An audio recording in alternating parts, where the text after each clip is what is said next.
بسم اللہ الرحمن الرحیم۔ عراق کے مزاحمتی گروپ نے اسرائیل ایئرپورٹ کے پاور پلانٹ کو ڈرون حملے سے نشانہ بنایا ہے۔ غیر ملکی خبر رسائی ادارے کے مطابق اسرائیل کے ساحلی شہر حیفا کے ایئرپورٹ پر ڈرون حملہ کیا گیا ہے، جبکہ یہ حملہ پاور پلانٹ پر کیا گیا ہے، جس کے باعث بجلی فراہمی کے مرکز میں آگ لگ گئی۔ رپورٹ کے مطابق عراقی گروپ نے اسرائیلی شہر حیفا کے ایئرپورٹ پر ڈرون حملے کی ذمہ داری قبول کی ہے، جبکہ اسرائیل کی غزہ میں فلسطینیوں کے قتل عام پر علاقائی عسکریت پسندوں کی جوابی کارروائیاں جاری ہے۔ گزشتہ سال اکتوبر میں طوفان الاقصی آپریشن کے آغاز کے بعد سے یمنی فورسز اور عراق کی سلامتی مزاحمتی تنظیم نے غزہ کے مظلوم عوام کی حمایت کا اعلان کرتے ہوئے مقبوضہ بندرگاہ ایلات کو متعدد بار نشانہ بنایا تھا۔ اسرائیلی حملوں کے نتیجے میں اب تک 30,000 سے زیادہ فلسطینی شہید ہو چکے ہیں، جن میں زیادہ تر خواتین اور بچے شامل ہیں، جبکہ 68,000 سے زیادہ فلسطینی زخمی ہو چکے ہیں۔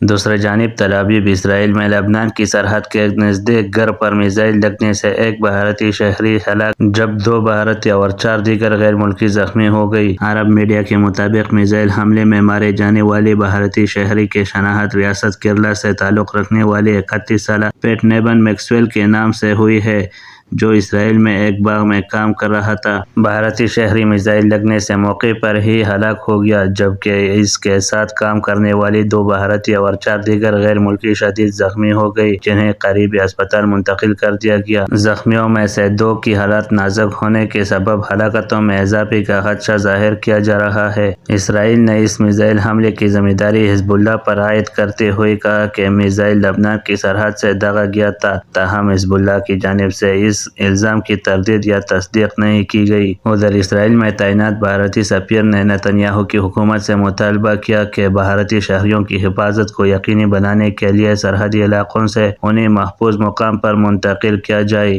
OIC سعودی وزیر خارجہ کا رفح میں فوجی کارروائی کے خلاف اسرائیل کو انتباہ۔ سعودی وزیر خارجہ فیصل بن فرحان نے کہا ہے کہ غزہ پٹی کے علاقے رفح میں اسرائیل کی جانب سے ممکنہ فوجی کارروائی کے خطرناک نتائج ہوں گی۔ عرب نیوز کے مطابق جدہ میں اسلامی ممالک کی تنظیم OIC کے اجلاس سے خطاب میں شہزاد فیصل بن فرحان نے فلسطینیوں کی اپنی سرزمین سے نقل مکانی کی مخالفت پر سعودی عرب کے موقف کو دہرایا۔ OIC کا غیر معمولی اجلاس غزہ میں حماس اور اسرائیل کے درمیان جنگ پر بحث کے لیے منعقد کیا گیا تھا۔ عالمی سطح پر بڑھتی ہوئی مخالفت کا ذکر کرتے ہوئے سعودی وزیر خارجہ نے کہا کہ زیادہ سے زیادہ ممالک پوری جنگ بندی کا مطالبہ کر رہے ہیں اور ایک خود مختار فلسطینی ریاست کے قیام کا مطالبہ زور پکڑ رہا ہے۔ وزیر خارجہ فیصل بن فرحان نے کہا، کچھ ممالک کے موقف اور تباہی کی شدت کو سمجھنے میں مثبت پیش رفت دیکھنے میں آئی ہے۔ ہم دیکھ رہے ہیں پوری جنگ بندی کا مطالبہ کرنے والی ممالک کی تعداد میں اضافہ ہوا ہے۔ ہم نے بہت سے ممالک کو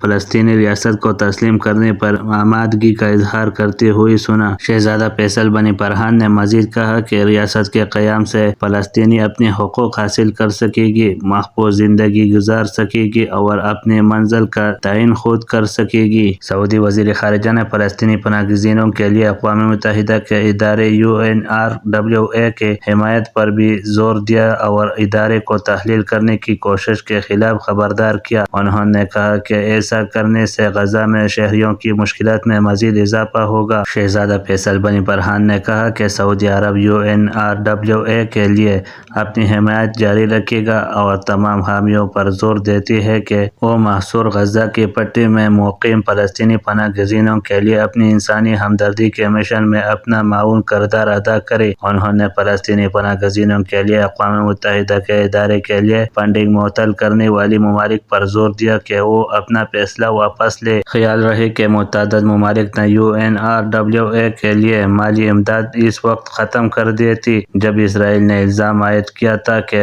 اس کے ملازمین کا حماس سے تعلق ہے اور وہ 7 اکتوبر کو اسرائیل پر ہونے والے حملے میں ملوث تھے۔